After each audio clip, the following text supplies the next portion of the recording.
All right, let's begin with the video, guys. And don't forget, if you guys want to work with me one-on-one, go to mindfulattraction.org.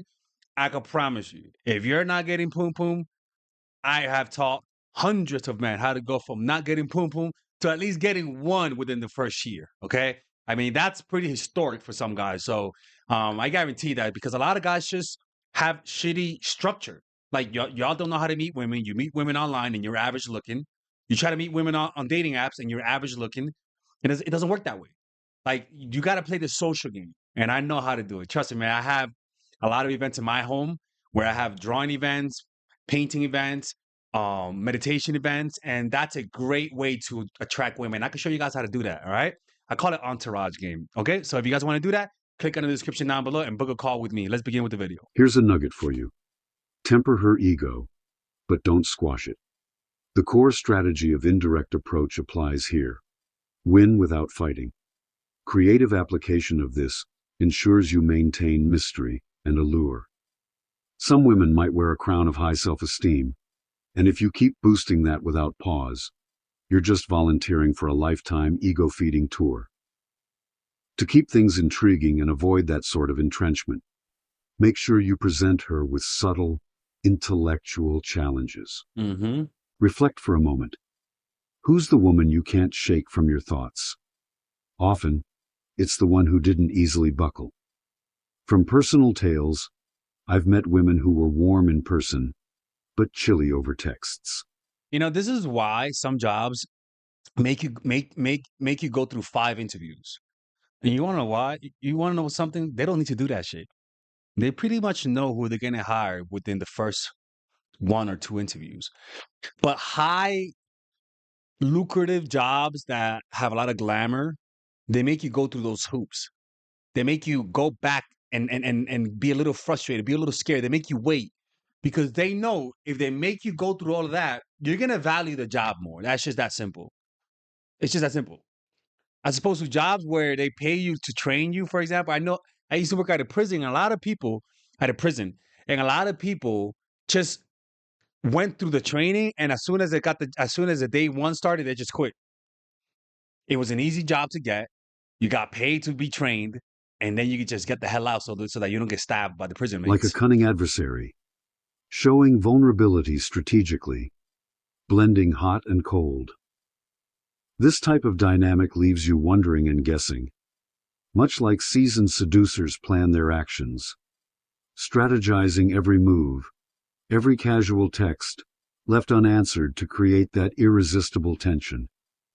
When you're not overly... And it's strategy.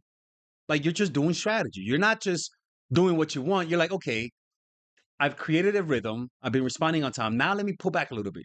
And like I said, this only works if the woman is kind of interested in you or finds you relatively attractive. And if you're not relatively attractive, you got to hit the gym. You got to eat well. Stop drinking, stop smoking, let your skin heal, look more healthy. When I say look more attractive, look healthier. Get in shape, build more muscle, develop discipline, get good at something. For me, I'm an artist. And when I got good at painting, more women were attracted to me. Right? It's just that simple. Like I draw, I'll sit at a bench and start drawing. I remember one time my first girl, not my first girlfriend, but my first girl from Mexico, I met her at a plane. And when she sat down, I was like, let me start drawing. She was like, what's that? Like, get good at something if you're not stereotypically attractive. And then go to a location where people value that skill. Eager, acting with a bit of reserve. All right, let's go back. It actually draws her in. You're shifting the terrain under her feet, and suddenly, her curiosity is piqued. It's the epitome of feigned disinterest, a tactic well documented in seduction. You have to be all right with the risk of stepping back, almost like you're orchestrating a grand silent symphony. She starts thinking, why isn't he pursuing me like others? This nudges her right off her comfort perch. Let's be real. Consistently pampering someone can create a sense of entitlement, akin to spoiling a child. Yet another strategy drawn straight from the lessons of history. True appreciation has to be earned through a tapestry of gestures. A lover's validation shouldn't be constant. It's a precious resource, much like an army's supply lines to be guarded. Keeping her intrigued involves mastering But let me say this. This is important because you're not aware that you do this when you meet your dream girl. You're not aware that you do this when you meet a girl who finally shows you attention. You drop the ball because you get so excited. Be careful of moments of low self esteem, but also moments of high excitement. Oh my God, I found the girl. She's so hot. She got big titties. Relax. Your excitement and your hopefulness will betray you. It'll cause you to come across as needy, creepy, and then your behavior will seem rushed and it'll turn her off. She liked you before you got excited. Stay more stoic. This is what I tell you guys. Go to those 10-day meditation retreat. Go to this website, dhamma.org. Dhamma.org. It's a free 10-day meditation retreat. And it'll teach you guys how to control your hot ass selves. true appreciation has to be earned through a tapestry of gestures. A lover's validation shouldn't be constant. It's a precious resource, much like an army's supply lines to be guarded. Keeping her intrigued involves mastering unpredictability. Cancel plans here. Show a touch of indifference there. This mirrors the fabled strategies of leaving gaps, as Sun Tzu would advocate. It feels heartless to some, Mm-hmm. but it's really about crafting your own legend that's compelling. Strange but captivating. Here's the finale. Though, when it comes to affairs of the heart, nothing is neatly tied up. Embrace the unknown. Dating is nonlinear. It's full of unexpected events. If you're seeking more insights, maybe a dive into relationship workshops or coaching is for you. Life is about embracing the unknown, the unexpected turns, because it might lead you to the kind of connection that takes you by surprise and lifts you to new heights. So, carry on with wisdom in your heart and strategy in your mind, much like those who have mastered both warfare and the art of seduction.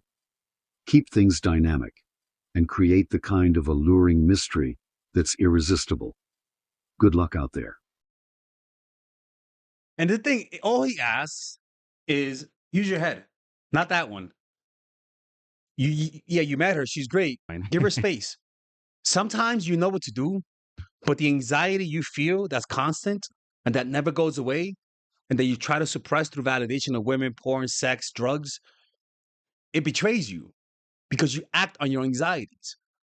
And getting her validation is not going to fix it. It's just going to muzzle it and increase it for the next time. And it becomes a cycle.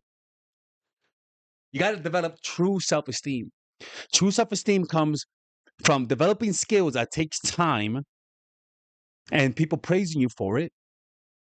And then it comes through developing a meditation practice or a relationship with a higher power. Because most likely you never had if you have low self-esteem, you just had a bad relationship with your parents. Something happened.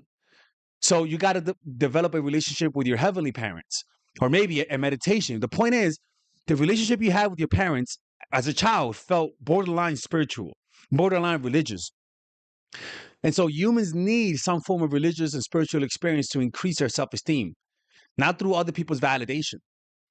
Once you have that, through becoming your own ecosystem of positive emotions, through developing a meditation practice or a relationship with God or getting good at something and getting praised for it, your anxiety is naturally lower. And let me tell you something, another thing about anxiety, how you eat.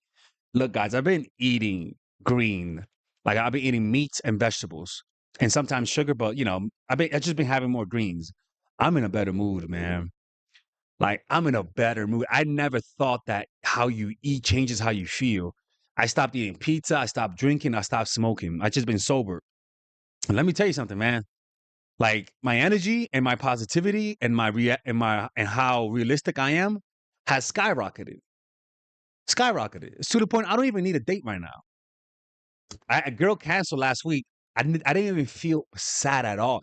Usually I'll feel a little, you feel like, oh shit, oh no, nothing. And that comes through your diet and not getting constant stimulation. That means not eating all day, not smoking all day, not drinking all day, not like learning, bringing your body to an equilibrium. And it's just too many of us are just too overstimulated, and it manifests itself as anxiety. And so when you try to apply these strategies, it becomes really difficult because you're not you're literally going uphill, you know. Anyways, man, let me know what you guys think. Remember, this channel is called The Dark Side of Your Mind. You can just check it out on YouTube by going to Dark Side of Your Mind. If you guys want to learn my strategies of how I attract women, I attract them in a natural way, in a social way.